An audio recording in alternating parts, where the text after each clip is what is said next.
this video is going to be about how you can fix stranded inventory. So this would be inventory or books that you have at Amazon's warehouse. For whatever reason, Amazon says, hey, this book cannot be live or available for sale on Amazon. Usually it's because of a high pricing error, or it could be you had a return on an order and it's customer damage and you have to do something with it. So in this video, we're going to show you how you can fix that stranded inventory. So let's do it. All right, so the cool thing about stranded inventory is over here on your Amazon Seller Central homepage, you'll actually see under actions a couple of different things. And one of those is going to be you have FBA inventory without active offers. Without an active offer just means that it's not a book that's available to be purchased by an actual customer on Amazon. So what you do is just click the fix stranded inventory. And when you're there, it's first going to tell you how many products you have. So I have 390 books in stranded inventory. Again, that's because I do this very part-time and I shoot YouTube videos. I'm a full-time dad, full-time husband. And again, I was a teacher up until recently. So I've got a lot going on. My excuse is that I'm just really busy and I don't devote all of my time to doing this, even though I should. But in any case, you'll see that there will be an auto removal date for each of these books when something's going to happen. So this particular book is going to be returned to me on July 4th. And you can see, or at the end of July 4th, the Amazon's basically going to make a removal order and send it to my house because it says return to seller. Now, if it says disposal, that means they're just going to throw it away. Well, not really throw it away. It means that they're either going to liquidate it. And again, this depends on what your disposal settings are. And if you want a video on disposal settings, making sure that you don't have it to be disposed or liquidated, so let me know in the comments. But there are some things that you're going to have to do in the back end in your settings. In this case, the book will be returned to me. You can see when this book is stranded. It was actually stranded 2 months ago. So this book has been just sitting in the ether for 2 months. And again, why, Joji? Just because I'm not the best at doing this. I buy a lot of books, generally when I do have some free time late at night. You can see right now it's 12:54 a.m.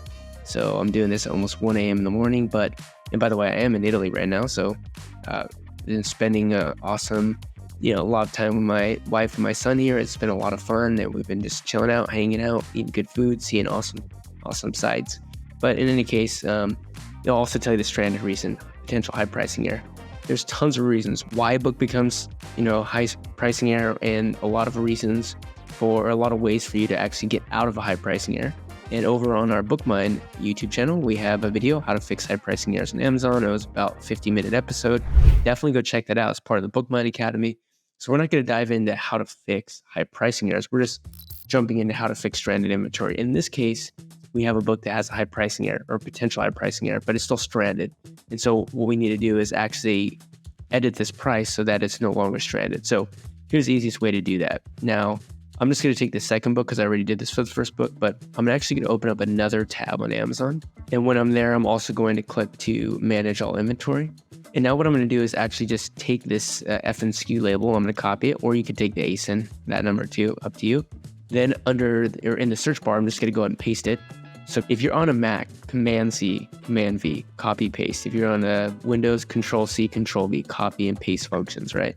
Anyways, click search here. You're going to see that this book has one available, but it's $199.99. You can see that the lowest price is $28. Clearly, this is a book that we need to price.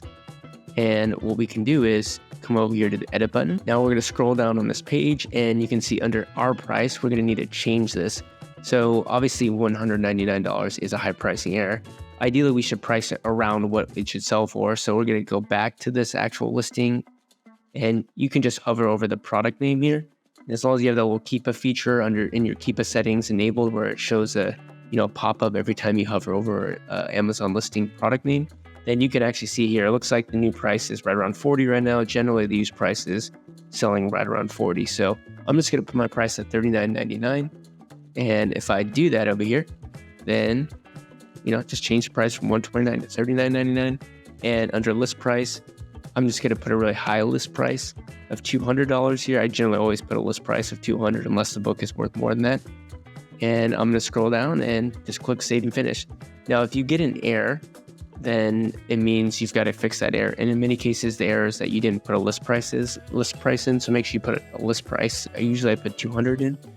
If you still get an error and it says this is still a potential high pricing error, then you have to keep lowering your price of the book until you do that. But Now this book, changes are submitted. Thanks for submitting your changes. The fact that this went through means that this book within 24 hours will be updated. And ideally, this book won't get sent back to my house. It'll just stay at Amazon and hopefully actually sell. Now you can see I have a bunch of other books that I need to do that for as well. And these again are all books that are priced at $200. And you might be asking, why is it priced at $200? That's because my prep center ships the books to an Amazon warehouse and puts $199 as a placeholder. So I know these are all books I just haven't even priced. They've been there for a couple months. My prep center shipped them there. Again, I've got a lot of things in my business that I could add more virtual assistants. I could help out. And a lot of that's, again, been due to a lack of time. And there's really no excuses for that. But the good news is I'm still a highly successful bookseller, and you can be too. But there's tons of things that I can still do in my business to improve. Now, if you scroll down and you see a price, for example, for me, that's not $199. Let's say it's $179 or $149. What that means is I did price the book, but it's still too high. And what you want to make sure you do is go back in and change the price so that obviously you don't get that high pricing error. So let me show you an example of one of those errors. So let's say this book, it's priced at $179, right? Let's go to my inventory page, go ahead and paste that in. You can see that when I do so, it gives me the potential high pricing error. It is technically inactive. You can come over to the edit button. Let me show you what's going to happen if we try to submit this price again at the same price at $179. So again, this doesn't have a list price. We're going to need to go and put a list price, $179.99. Let's click save and finish and see what happens. Oh, actually, it's went through. Okay, so in some cases, you might have a book that has a high pricing error, and until you do something with it, it will stay at a high pricing error. Even if the price is ever covered, then you could potentially still list it at that price. So in this case, I guess I can still list this price at $179, but list this book at $179.99, and Amazon is now magically okay with it. My changes have been approved. All right, we're going to try a different book to see if the same thing happens. So $199 was the price for this Amazing Spider-Man book. Save and finish. And it actually looks like this was fine too. So I don't know why this isn't working, or why I'm not.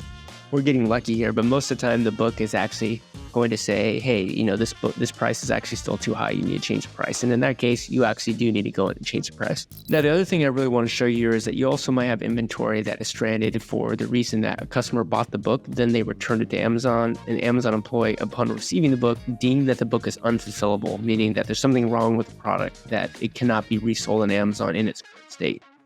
What I will say is that in the overwhelming majority of cases, because we sell used books, when you do get the book shipped back to your house and you inspect it, there's really nothing wrong with it. And so what you do is just relist it and send it back into Amazon. I realize that it's a pain in the butt, but it's just what you have to do. And by the way, again, you could change your settings so that it doesn't say return to, you can have it set return to seller, but you can have the seller address be your prep center address. So you can have your prep center just send it back in if you want. Now, the honest reason why I haven't sent it to my house and not my prep center is because I'm really not that organized of a person.